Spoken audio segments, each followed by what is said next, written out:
Muling nagpatuloy ang kwento, dumating ang oras upang ipakilala ni Sidon kay Dane ang masalimuot na mundo ng two-chain magic. Ipinaliwanag ng pantas na ang mga two-chain incantations ay gumagana sa isang ganap na naiibang antas kumpara sa mga single-chain na mahika. Ang malaking pagkakaiba nito ay nagmumula sa sabay-sabay na kinakailangang pagkalkula ng gastusin ng mana, ang pabago-bagong densidad ng mahika sa kapaligiran, at maging ang pisikal na kondisyon ng mismong gumagawa ng mahika.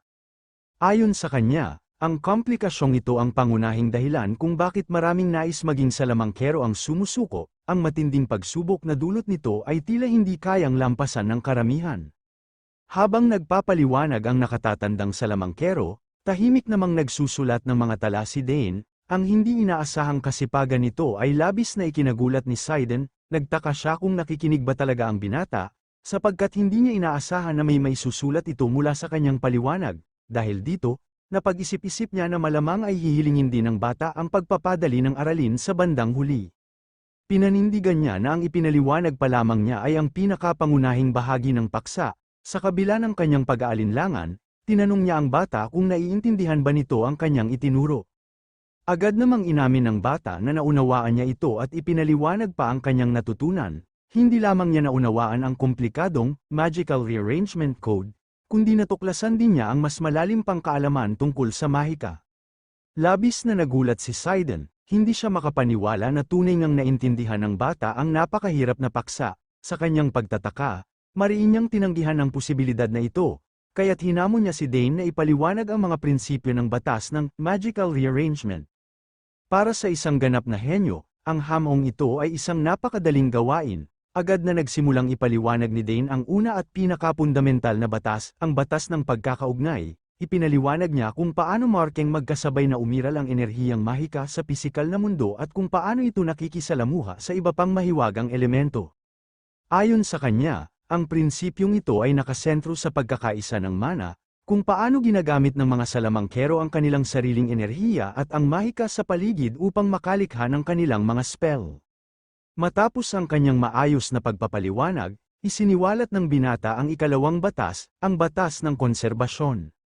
Dahil dito, halos hindi na makapagsalita si Sidon, napanganga siya sa matinding pagkabigla. Hindi niya lubos maisip na ang isang bata ay ganito kadaling makaunawa sa napakakomplikadong konsepto ng mahika, isang bagay na siya mismo ay nahirapang pag-aralan. Nagpatuloy si Dane sa kanyang paliwanag, sinasabing kung ang mahikal na enerhiya ay makakukuha ng sapat na dami ng isang elemento mula sa isang bagay, maaari nitong gamitin ang prinsipyong ito upang makalikha ng mahika sa kahit anong anyo ng iba't ibang elemento. Sa puntong ito, ang dating pinuno ng Tore ay nagsimulang pawisan ng labis, napuno siya ng matinding kaba, sapagkat napagtanto niyang hindi lamang nauunawaan ni Dane ang mga batas ng mahika, idinadagdag pa nito ang sarili niyang interpretasyon sa mga ito. Para sa karamihan, ang paksa ng magical rearrangement ay isang napakahabang at nakakapagod na aralin, subalit para kay Dane, tila isang simpleng laro lamang ito. Sa kanyang labis na pagtataka, hindi maiwasan ni Sidon na pag-isipan kung paano nga ba posible ang pagkakaroon ng isang nilalang na tulad ni Dane. Nagpatuloy pa ang kanilang diskusyon, ibinunyag ni Sidon na habang tumataas ang antas ng isang spell sa chain magic, mas nagiging masalimuot ang rearrangement code. Sa bawat hakbang, ang istrukturang mahika ay nagiging higit pang komplikado, na nangangailangan ng mas mataas na antas ng pag-iisip at pagkalkula. Sa kabila ng lahat ng ito, nananatiling kalmado si Dane, handa siyang harapin ang anumang pagsubok na iharap sa kanya. Sa bawat pagpapahaba ng isang magic chain, lalo itong nagiging masalimuot. Sa halip na ipaliwanag ito ng pasalita, pinili ni Sidon na ipakita ito sa pamamagitan ng isang praktikal na demonstrasyon. Sa sandaling ideklara niya ito, agad niyang pinakawalan ang kanyang mga mahiwagang kakayahan at sinimulang ipakita kay Dane ang pagpapamalas ng isang single chain magic. Ipinakita niya na ang proseso ng paglikha nito ay sumusunod sa mga pangunahing prinsipyo, ngunit ipinaliwanag niya rin na ito ay nagbabago mula sa two-chain magic pataas. Sa paningin ng binata, ang mas mataas na antas ng mahika ay hindi maikukumpara sa isang single chain na spell. Dahil dito, napagpasyahan ni Sidon na ipakita ang nakakamanghang anyo ng two-chain magic. Sa sandaling ginamit niya ito, ang mga sinag ng mahiwagang enerhiya na dati magkakahiwalay ay biglang lumapot at bumuo ng isang mas komplikadong istruktura. Nang makita ito, kinilala ng ating bida ang masalimuot na pagkakaugnay-ugnay ng enerhiya at inamin na ang aktwal na pagsasagawa nito ay higit na mas mahirap kaysa sa teoretikal nitong paliwanag. Pagkatapos ng demonstrasyon, ipinaliwanag ni Seiden na ito ang pangunahing code na bumubuo sa two-chain magic aura sayon ng apoy na kilala bilang Fire Arrow. Dagdag pa niya, ang parehong code ay kailangang gamitin ng maraming beses kung nais pang makita ang iba pang pagsasanay. Sa puntong ito, kumbinsido na ang dating pinuno ng Tore na sa wakas ay napahanga niya ang binata. Alam niyang hindi pa kailanman nasaksihan ni Dane ang napakakomplikadong proseso ng muling pagbubuo ng two-chain magic. Ipinaliwanag niya rin na karamihan sa mga salamangkero ay nangangailangan ng hindi bababa sa 1 taon matapos nilang matutunan ang isang single-chain magic bago nila magamit ang mga two-chain codes. Dahil dito, tiwala siyang kahit gaano katalino si Dane, mauunawaan lamang nito ang maliit na bahagi ng mga code. Gayunpaman, ang pinakamahalagang aspeto ay ang pag-unawa sa prinsipyong nasa likod ng mahika, sapagkat kung hindi niya ito mauunawaan, magiging walang silbi ang lahat ng iba pang detalye. Dahil dito, nagpasya si Seiden na dahan-daang ipasa ang kaalaman kay Dane habang inoobserbahan ang kanyang kahinaan, ngunit, sa kanyang matinding pagkagulat, agad na nagpahayag si Dane ng kanyang kagustuhang subukan ito kaagad. Hindi makapaniwala si Seiden sa tapang ng binata, ngunit sa kabila ng matinding hirap ng pagsubok na ito, pinayagan niya itong subukan. Ngayon na binigyan na siya ng pahintulot, tumayo si Dane sa isang matibay na panimulang posisyon at kaagad na sinimulan ang proseso ng pag-activate ng spell. Si Seiden ay labis na nagulat sa ipinamalas ng binata. Hindi niya inaasahan na mayroon na itong kasanayan sa one-chain magic. Sa maingat at sistematikong paraan, itinayo ni Dane ang spell at ipinakita ito sa nakatatandang salamangkero sa sandaling matapos ito. Sa pagtatasa ng dating pinuno ng Tore, kinumpirma niyang ang nilikha ni Dane ay isang one-chain magic, ngunit higit pa sa lahat, labis siyang namangha sa kakayahan ng binata na lumikha ng mga linya na may eksaktong sukat at dimensyon. Sa kahangahangang tagumpay na ito, napagtanto ni Seiden na ang one-chain magic ay tunay ng isang bagay na madali para kay Dane. Gayunpaman, hindi niya ito itinuturing na lubhang mahalaga sapagkat ito lamang ang pundasyon ng mahika. Ngunit ang nakatatandang salamangkero ay lubos na nagulat nang muling ulitin ng ating bida ang parehong teknik.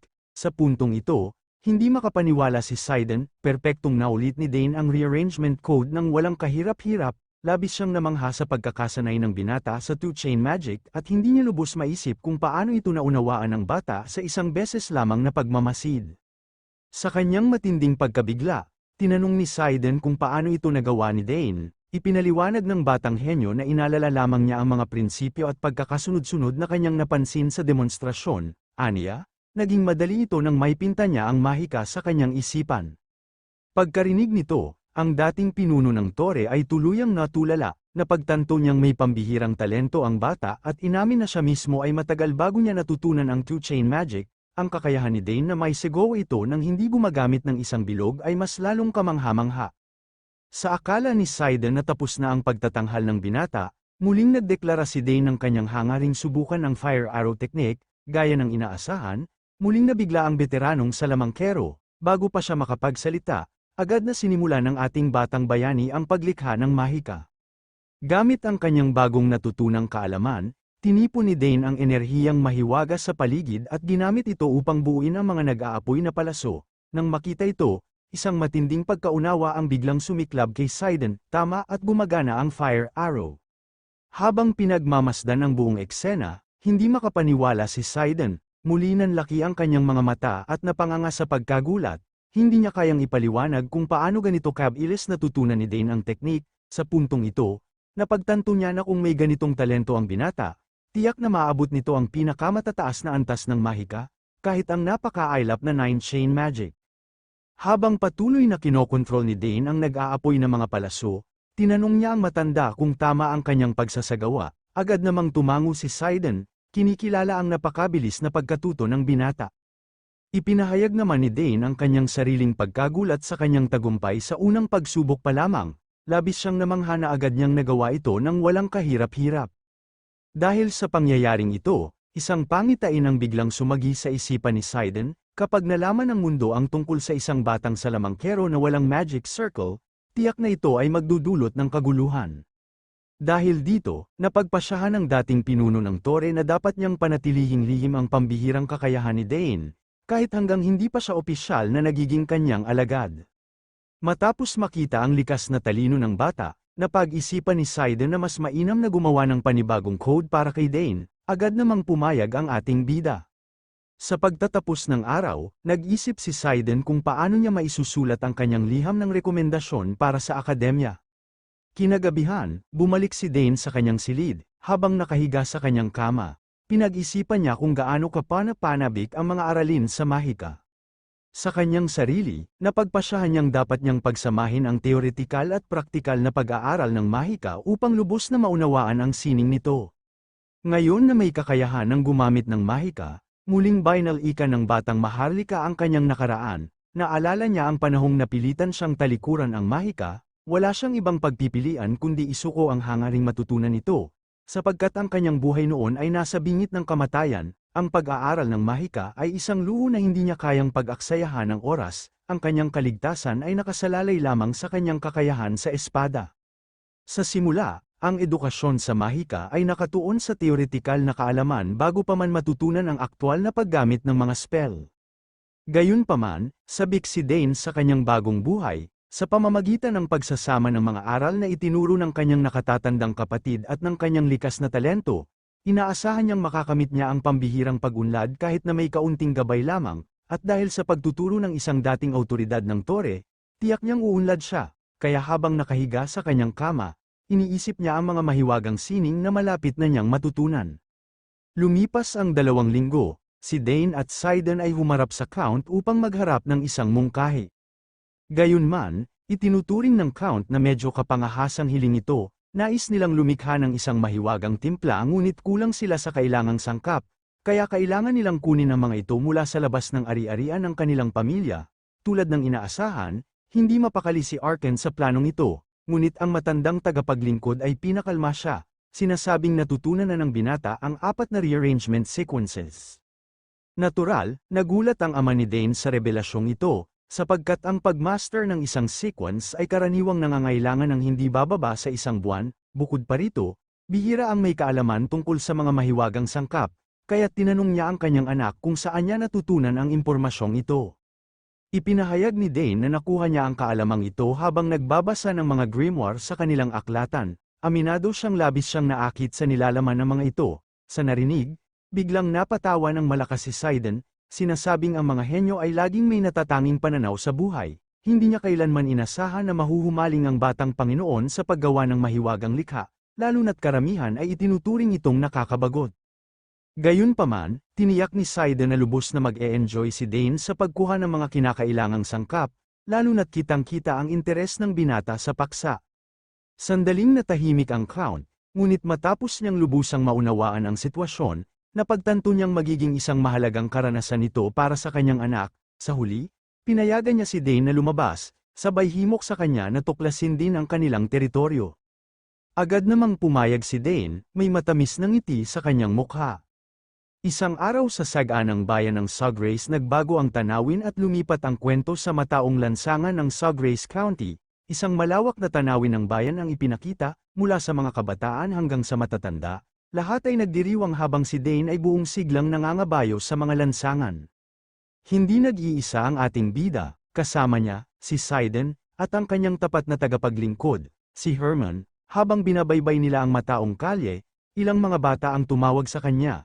Hinihimok siyang tikman ang kanilang bagong produkto na inilulunsad sa pamilihan, masigasig nilang iniaalok ang kanilang paninda, habang ang iba naman ay tahimik na pinagmamasdan siya, lubos na humahanga sa kanilang batang master. Marami sa mga tao ang napansin ng mga mamamayan ng Suggrace, ang kanilang kinikilalang batang master ay marahang umaagos sa hangin, maringal at elegante. Napansin ng ating bida ang papalaking bilang ng mga nagtitipong tao, kaya minabuti niyang batiin sila. Ipinahayag niya ang kanyang hangaring maging maayos ang kalagayan ng lahat. Pagkatapos, lumingon siya sa mga bata at nangakong babalik siya upang tikman ang kanilang mga inihahandang pagkain. Habang nakikipag-ugnayan si Dane sa kanyang mga kababayan, maingat na pinag-aaralan ni Sidon ang kapaligiran mula sa kanyang kinatatayuan. Pinagmamasdan niya ang makulay na lansangan ng lungsod at ang taimtim na kasiyahang bumabalot sa mga mamamayan sa presensya ng batang master. Napagtanto niya na ang Count ay malayo sa pagiging isang malupit na pinuno, ang mga mamamayan ay tapat na nagmamahal sa kanya. Kitang-kita sa kanilang mga ngiti ang taus-pusong saya sa pagdating ng kanilang batang master. Dahil dito, napag-isip-isip ni Sidon na kung ganito kamahal ng bayan si Dane, tiyak na ganoon din ang pagmamahal nila sa mismong Count. Bukod pa rito, napansin niya ang mga katangian ni Arkhan bilang isang mabait at iginagalang na pinuno. Ang pag-iisip nito ay batay sa magalang na pagtrato sa kanya simula nang dumating siya sa Suggrace County. Ang rehiyon ay nagpapalabas ng isang diwa ng kasaganaan, hindi na nakakagulat kung bakit ang county na ito ay kilala bilang pinakamapayapang kanlungan sa buong kontinente. Habang tinitingnan niya ang paligid, agad niyang napagtanto ang saganang positibong katangian ng timog. Lubos siyang namangha sa kanyang kapaligiran, mula sa masasarap na pagkain, kaaya-ayang klima, hanggang sa palakaibigang mamamayan. Ang batikang salamangkero ay hindi maiwasang aminin ang pambihirang tanawing kanyang nasasaksihan. Sa kabisera, bihira ang ganitong tagpo. Habang malalim na nagmumuni-muni si Sidon, hindi niya napansin na naibulalas na niya ang kanyang mga iniisip. Biglang inabala siya ni Dane, na tila kinumpirma ang bawat obserbasyong kanyang binanggit tungkol sa Suggrace County. Ang batang master ay nagpakita ng labis na pagmamalaki, sumang-ayon sa salamangkero, at binanggit pa ang kaaya-ayang init ng klima sa timog. Tila may tiyak na pakay ang dalawang ginoo, ang kanilang layunin, ang tindahan ng supply ng mahika. Nagtanong ang nakatatandang salamangkero kung gaano katagal bago sila makarating sa kanilang destinasyon. Inamin ni Dane na hindi niya alam, sapagkat hindi pa siya kailanman bumisita sa naturang establishmento. Nagulat ang matanda sa revelasyong ito, inakalang si Dane mismo ang magtuturo ng daan o magbibigay ng direksyon. Sa puntong ito, tinawag ni Dane ang kanyang tapat na tagapaglingkod, si Herman. Hiniling niya kay Herman na gabayan sila sa kanilang paglalakbay at pamunuan ang kanilang ruta mula rito. Tulad ng inaasahan, agad na sumang-ayon ang masugid na tagapaglingkod, wala nang pag-aalinlangan, agad niyang inako ang pangunguna sa kanilang paglalakbay. Mabilis naman na sumabay si Dane at Sidon sa kanyang bilis. Habang patuloy sa paglalakbay, ipinahayag ni Herman na malapit na sila sa kanilang destinasyon, kaya't labis na natuwa si Dane sa balitang ito. Di nagtagal, narating ng tatlo ang tindahan ng supply ng mahika, nabigla ang mga tao sa paligid nang makita ang batang master, si Dane, na pumasok sa tindahan ng supply ng mahika. Hindi sila makapaniwala na ang kagalang-galang na batang maharlika ay naroon mismo. Agad na sinalubong sila ng tindera at inanyayahan silang pumasok. Pagkapasok nila, gaya ng sinasabi sa mga bulong-bulungan, agad siyang namangha sa pilak na buhok at maningning na berdeng mata ng binata. Nagpasalamat ang batang master sa mainit na pagtanggap at nagtanong tungkol sa kalagayan ng negosyo ng tindahan. Ipinagtapat ng tindera na matamlay ang kalakalan. Paulit-ulit lang ang mga pangyayari, at bihirang may mga mamimili mula sa karatig na mga teritoryo na pumupunta upang bumili ng gamit pangmahika. Ang kanyang pangunahing mga parokya na ay pawang mga dayuhan o yaong may simpleng pagkakatuwa sa sining ng mahika. Gayunpaman, itinuring niyang isang malaking karangalan ang makaharap ang dating pinuno ng prestihiyosong Magic Tower, si Sidon, sa kanyang harapan. Dahil sa papuri na tuwa ang matanda, halatang nasiyahan sa bihirang pagkilala matapos ang mahabang panahon. Naging mausisa si Dane sa bilis ng tindera sa pagkilala sa matanda sa kanyang tabi. Alam niyang isang iginagalang na personalidad si Sidon at lubos niyang pinahahalagahan ang kakayahan nito. Gayunman, hindi siya kabilang sa mga tagasunod na bulag na humahanga. Napagtanto niyang may katwiran ang pagkakakilala ng tindera sa salamangkero. Sa kanilang imperyo, iilan lamang ang mga naging pinuno ng Magic Tower. Bago pa niya mapag-isipan ito ng husto, inanyayahan sila ng tindera na malayang maglibot sa loob ng tindahan. Ipinahayag niya ang kanyang tuwa sa kanilang pagdating at inalok silang tulungan sa paghahanap ng anumang nais nila. Narinig ito ni Sidon at hinimok ang bata na lubos na galugarin ng tindahan, lalo na't yun ang kanyang unang pagkakataon sa isang magic supply store. Samantala, nilapitan ni Sidon ang tindera para sa isang pribadong pag-uusap. Habang sinimulan ni Dane ang kanyang maliit na paglalakbay sa loob ng tindahan, namangha siya sa dami ng mga kagilagilalas na bagay. Agad niyang napansin ang isang maliit na kahon na naglalaman ng mga hiyas at mamahaling bato na tila nag-uumapaw mula sa bawat sulok. Ang buong silid ay puno ng mahiwagang kagamitan, mula sa mga encantedong orasayon hanggang sa sinaunang grimoire at marami pang ibang kababalaghan. Bukod pa rito, nadama niyang may lumalabas na enerhiya mula sa bawat bagay na kanyang hinahawakan. Napuno siya ng kasiyahan sa sarili habang iniisip na ito ay marahil dahil sa kanyang malakas na kakayahan sa mahika, habang abala sa pagsusuri ng mga enerhiya, bigla siyang nagulantang sa isang kakaibang tunog ng isang malalim na kalansing. Napukaw ng kakaibang tunog ang kanyang kuryosidad at sinubukang tukuyin ang pinagmulan nito, napagtanto niyang may isang napakalakas na enerhiyang nagmumula sa kabilang bahagi ng tindahan. Nakaramdam siya ng hindi maipaliwanag na hatak patungo sa bagay na ito. Dahil sa matinding pagnanais na alamin kung ano ito, sinubukan niyang lumapit, ngunit bago pa man siya makalapit, napansin siya ng tindera. Ipinaliwanag ng tindera na ang mga bagay na iyon ay pawang mga palamuti lamang. Nagtaka si Dane sa kanyang sinabi, ngunit unti-unting nawala ang kanyang pangamba. Sa halip, iminungkahi ng matanda na samahan siya sa pagsusuri ng ilang sangkap para sa paggawa ng mga potion at iminungkahing gamitin ang moonrot bilang pangunahing elemento. Nang marinig ito, agad namang kinuha ng tindera ang nasabing sangkap, ipinakita niya ang mga sangkap at ipinaliwanag na ang moonrot ay isang mahalagang sangkap sa hindi bababa sa 50 uri ng mga potion. Dagdag pa niya, siya mismo ang nagproseso ng sangkap na ito at tiniyak niyang ito ay may pambihirang kalidad. Sa kabila ng kanyang mga paliwanag, nanatili pa ring balisa ang batang master, pakiramdam niya ay may kakaibang nangyayari, kaya't muli siyang napalalim sa pag-iisip. Ngunit bigla siyang napatigil nang maramdaman muli ang kakaibang enerhiyang kumakalat sa paligid. Napalingon siya at napansin ang isang makinang na bato, agad niyang nakilala ito bilang ang pinagmulan ng mahiwagang enerhiyang kanyang nadarama. Sa puntong ito, napuno siya ng matinding emosyon, sa wakas, natuklasan na niya ang bagay na tila matagal nang tumatawag sa kanya. Gayunman, ang kanyang matinding tuwa ay nagdulot ng ingay na hindi sinasadyang nakatawag ng pansin. Dahil sa agarang aksyon ni Dane, agad na lumapit ang kanyang alalay upang siyasatin ang pinagmulan ng kanyang aksyon. Sa puntong ito, ipinagtapat ni Dane na nadarama niyang may kakaibang enerhiyang nagmumula sa mahiwagang bato. Nagulat ang tindera sa revelasyong ito, sapagkat sa buong akala niya, ang bato ay isa lamang pangkaraniwang dekorasyon. Narinig ito ni Dane at inamin niyang hindi rin niya lubos na nauunawaan ang bagay na ito. Gayunpaman, nananatili siyang kumbinsido na ang batong ito ay may natatanging katangian. Habang tumataas ang kanyang kuryosidad, dahan-dahan niyang iniabot ang kamay at hinawakan ang bato. Sa sandaling yun, isang pambihirang tuklas ang kanyang natuklasan, kumpirmado ang kanyang hinala, tumugon ang bato sa kanyang enerhiya, lalong lumakas ang reaksyon nito nang padaluyin niya ang kanyang mahikang kapangyarihan dito. Matapos matagumpay na subukin ang kanyang teorya, nagsimula siyang magtaka kung ang enerhiyang ito ay tumutugon lamang sa kanyang sariling kakayahan.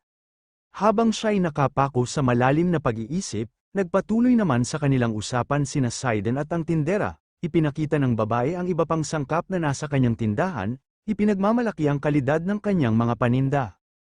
Iminungkahi ni Sidon na idagdag din ang moonrot at ilang canwell berries upang mapabuti pa ang kanilang hinahandang potion. Ngunit bago pa nila maituloy ang kanilang pag-uusap, tinawag ni Dane ang tindera, sanhi upang magtaka ito. Nang makalapit si Dane sa kanila, hawak-hawak ang mahiwagang bato na buong pagkasabik niyang ipinakita, nagtanong si Dane tungkol sa kalikasan ng bato. Nang makita ito, nagtaka ang tindera sa gulat at tinanong kung saan ito nagmula. Napansin ito ng mausisang salamangkero kaya tinanong din niya ang tindera tungkol sa pagkakakilanlan ng bato. Nagbigay lamang ng simpleng tugon ang tindera. Sinasabing isa lamang itong palamuti, ngunit nanatiling may pag-aalinlangan si Dane, sapagkat hindi niya matanggap na isang simpleng alahas lamang ang makakapagpukaw ng reaksyon mula sa mahikang enerhiya. Sa huli, napabuntong hininga ng malalim ang tindera, inamin niyang kahit ang pag-iisip lang tungkol sa bato ay nagbibigay sa kanya ng matinding inis, nagtaka si Sidon sa kanyang sinabi at nagtanong kung siya ba ay naloko. Ipinagtapat ng tindera na ilang taon na ang nakalilipas. Isang naglalakbay na mangangalakal ang nagbayad sa kanya ng isang malaking balto ng mga paninda. Ipinaliwanag niyang ang kakaibang bato ay natagpuan niya sa loob ng isang pakete, ngunit nang makita niya ito, agad siyang nakaramdam ng pangit na pakiramdam, parang dinaya siya sa kanyang kita. Sa halip na magpatalo sa kanyang pagkadismaya, hinanap niya ang opinyon ng isang salamangkero upang suriin ang bato, subalit, matapos ang masusing pagsusuri, ang naging hatol ay ito'y isa lamang pangkaraniwang bato. Kaya't nang marinig ang hatol halos mapaluha siya sa pagkalugi.